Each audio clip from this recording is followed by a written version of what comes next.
Welcome back, Jason. So we're about to do the go to work part, but before we do, let's just summarize where we have been. Okay. First thing we did was build our database. Yep. Identify who you know, Okay. who knows and likes and trusts you, and who you can work on. Okay. What's the next step? After you build your database, you start providing value. Okay. So be aware of your conversations. Make sure you're making the conversations. Okay. And my thought is that hopefully you've been providing value. You know, if you're 30 or 50 years old, hopefully you've been providing value for 30 or 50 years. Well, the other thing is, like Shakespeare said, "'Twas I, but 'tis not I." If you've got a troubled past, leave it there, and pick up. Everybody's done things that they're not proud of. Be aware of that. Just because you've done things doesn't mean that you have to continue doing things. So if you're choosing this path, show up, be a good person, provide value, it'll come back. All right, so the next thing that we're doing, we connect. The next step is to connect. You connect with them, Okay. and then educate them. And then we're educating. Be educated yourself about how to educate them. Not necessarily asking for a referral, but creating. When I worked for a furniture store, they called it market share. That when people think, man, I need to buy a new blank, they think of who, most of the time, right?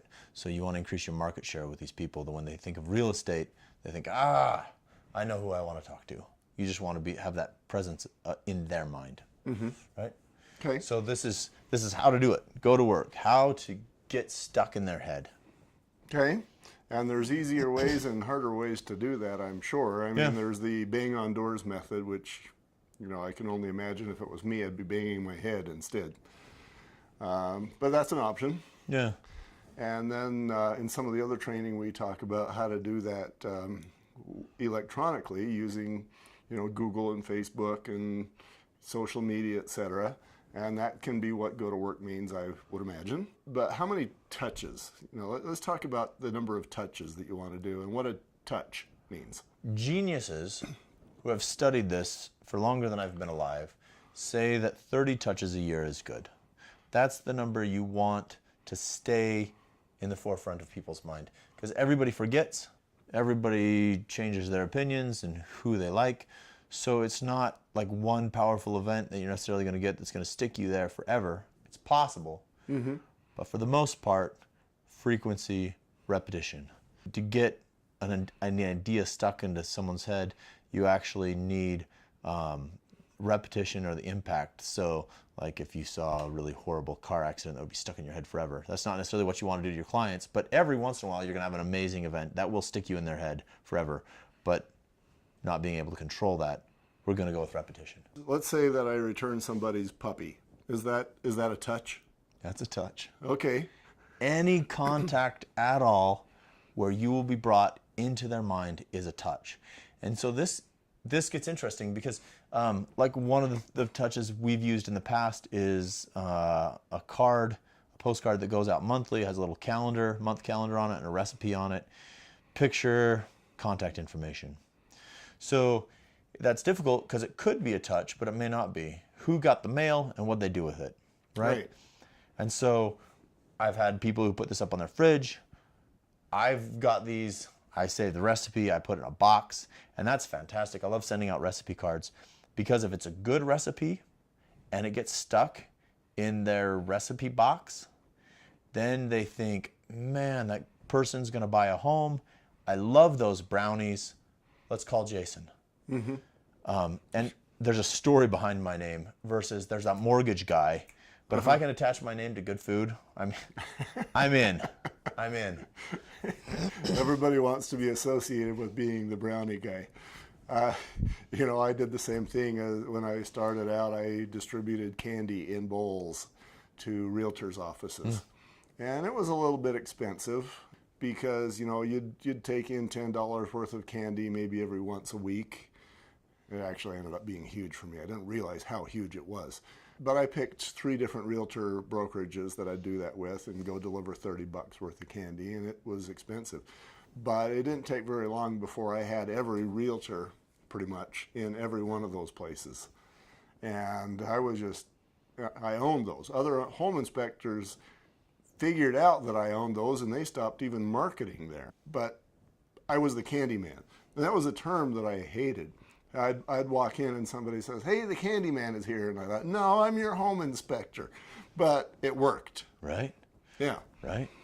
So yeah, the whole value thing, provide value. You don't like that whole, you give value and value comes back. That's perfect. You're the candy man that did home inspections. It works. Take it and run. Much as I would have least preferred to be the home inspector that brings candy, no, it was the other way around, but it worked. And when I stopped doing that candy, because I figured I just owned those brokerages, within a year or so, I had maybe 5-10% of that market again. Yeah. So you got to stay there. Yeah. And so that's what a touch is. I guess the other thing too is just bringing candy in forced me to talk to whoever was there. And then those are touches. Yep. So I guess that might qualify as 2 touches. One, if I actually talk to somebody, and the other is when they eat my candy. Exactly. Anytime you get them to think about you. So we've done the postcards. You can also do newsletters. I know a lot of agents that do newsletters. You can do them by mail or by email. Mm-hmm. Just whatever way your clients are going to look at it and see you and think of you. One thing you want to focus on is these newsletters. They've got to be personal. They've got to come from you, or at least appear to do so. If it is detached, it's not going to work as a touch. I mean, it's just like being fake in person. Right. So if it's something that you know and you care about, this doesn't have to be all your own content. You have to generate it. I know a few people who pay for content, but it's specific to their industry. It's something that they know, they read about it. So when someone says, "Oh, that thing you sent me," they say, "Yes, and this is more about it." So you can use other things, but make sure you know what you're talking about when you send it out. Yeah. And again, from my background, tying this in, occasionally I will get that postcard that says, "Hey, I'm a realtor.